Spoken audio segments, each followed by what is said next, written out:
So today I'm going to do a very quick video. This is going to be about how to store your Polaroids. Recently, due to the whole lockdown thing, I've been shooting a lot of Polaroids. I've been doing pretty much like a daily Polaroid just with the Reservoir back and the RZ67, and I have amassed quite a collection, so let me grab those quickly. So primarily I've mostly been shooting either 600 I-type or SX70 film, and that's mainly just because I prefer that format. You've got the square image. I think they're more pleasing cameras to use. Also with the I-type film, obviously I can use it in the Reservoir back. It saves me some money because I don't have to pay for a battery, and what makes them easy for archiving is that I've bought this pack of 100 negative sleeves from Printfile. Got these from a place called Process Supplies, and they fit Polaroids perfectly. So I keep everything in this binder here. This is Polaroid number 1. Going to need to go for Polaroid number 2 soon, and everything is just kept out of the light in dust-free environment. Obviously you can see there's a lot of sheets in there, and that's just from when I started shooting Polaroids really. It's been growing ever since, but let me switch camera angles and then I'll show you kind of how it all works and how I archive it myself. So welcome to my overly elaborate top-down setup. This is on a wobbly tripod, so please excuse that if I do bump it.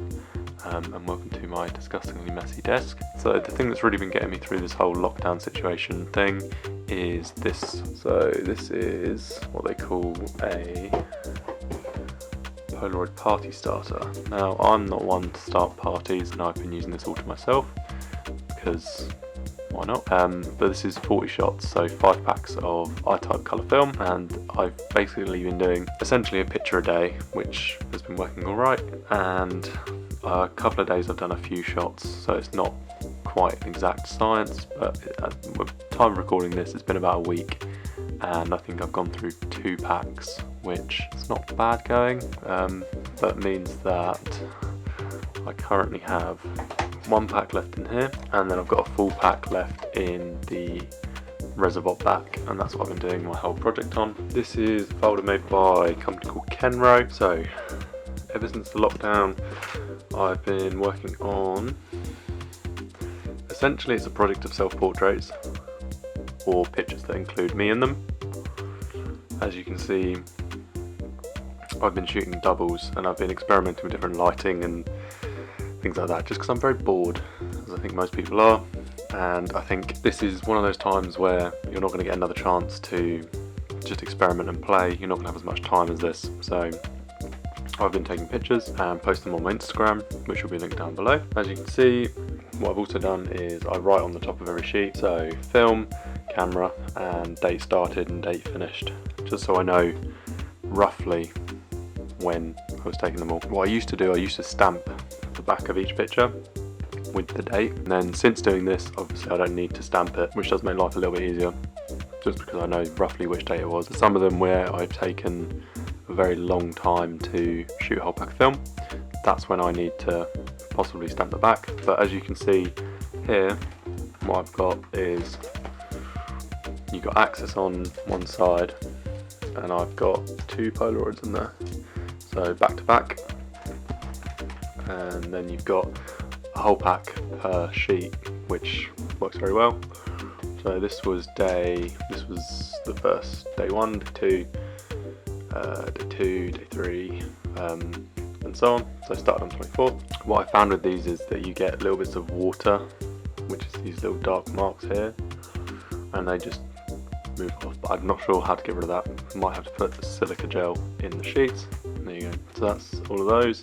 This is earlier than that, so this goes back way back. So this is everything. So if I go back to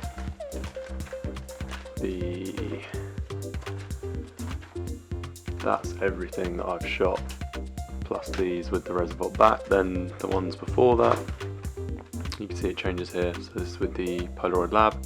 I haven't finished this pack of film yet, so I'm still going on that one, and that's from not the last video before. And then this is SX70. So yeah, the ones that are turned over, that's because they're either no pictures on them or I fucked up somehow, so don't mind those. This is from Impossible Lab. This is when I first got the Impossible Lab, and this is from using a passport camera to create 4 images, and then when I first got the Instant Lab, which was what I used to make the Reservoir back. And then you go back to SX70, all the way back. A lot of sheets in here. I'm not sure quite how many sheets I've got through, but I know there's 100 packs. There's 100 sheets per pack in the print file pack. So getting through them a lot. Got through a lot of film. That's how I archive mine. Means you can see them. Don't have to flip through them in sort of like a little filing cabinet system if they're in a box or something like that. Means you can just flip through them like a book, which I like, and it keeps them safe, keeps them relatively dry and out of direct sunlight, which is kind of what Polaroid recommend. So let me put the camera back and I will wrap up this video. As you can see, all lays out very well. It's actually beneficial that the packs of film only have 8 shots in them, just because you get 4 on each side, and then it means that you get a whole pack on one sheet. It means you don't have to split them up. Now I have a small confession to make. So that is my 600 I-Type and SX70 Polaroid archive. My other Polaroids that I've taken, so this is my wad of,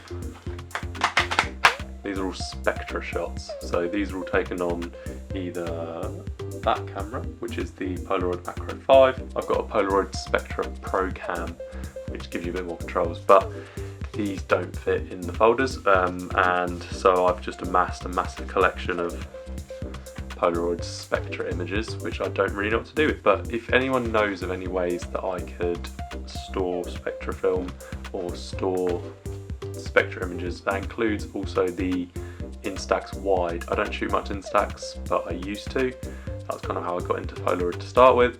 But if anyone knows how to store either Polaroid Spectra as neatly as I'm doing it with the SX70 and 600 films, that would be great. And also with Instax, yeah, wide and mini, because I've got tons of those as well. Probably got about, I'd like to say probably 200-300 images on collection of either Spectra, Instax wide or Instax mini that I need to archive, and they're just sat on piles on my shelf at the moment, so I need to sort that out.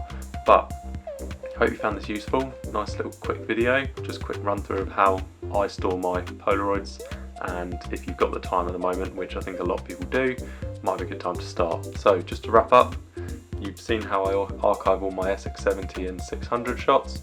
If anyone's got any idea on how to archive Spectra film neatly, or Instax wide or Instax mini, that would be great. Leave it in the comments and I'll pin it to the top comment. Alternatively, you can message me on Instagram, so the link for that is in the description. Yeah, if you've got the time to do it and you can find somewhere you can order the sheets from, that's great. It means you can pass the time, and also you can, I don't know, neaten up your Polaroid collection, which is always worth doing, just so you can archive them. You don't have to go quite to the length that I've gone to, but yeah, it's a nice way to pass the time, quite nice to go back through memories. So thank you very much for watching. Like, share, subscribe, whatever you really want, and I'll see you in the next video.